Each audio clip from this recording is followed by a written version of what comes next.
ICC T20 world चॅम्पियनशिपमध्ये पुन्हा एकदा भारतीय टीमने भारताचा तिरंगा झेंडा हा फडकवलेला आहे।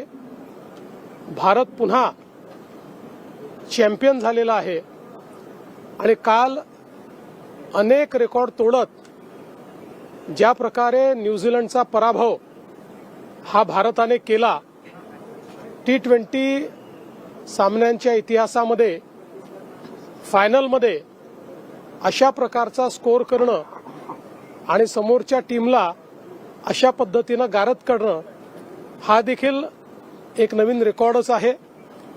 विशेषतः काल संजू सॅमसन असतील, अभिषेक शर्मा असतील, यांनी ज्या प्रकारे बॅटिंग केली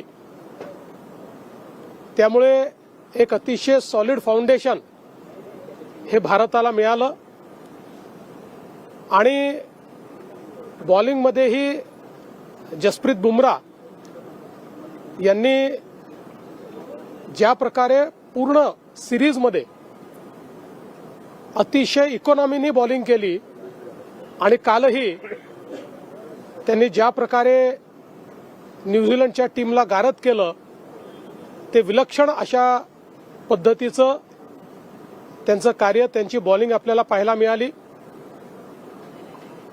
अर्थातच एकूण टीमचा परफॉर्मन्स हा अतिशय उत्तम राहिलाय। केवळ एक सामना आपण हारलो, बाकी कुठल्याच सामन्यात आपण त्या ठिकाणी पराजित झालो नाही। एक कन्व्हिन्सिंग विन आपल्या संघाने मिळवलेली आहे। त्यामुळे सूर्यकुमार यादव आणि संपूर्ण टीम या सर्वांचं मी अतिशय मनापासून अभिनंदन करतो।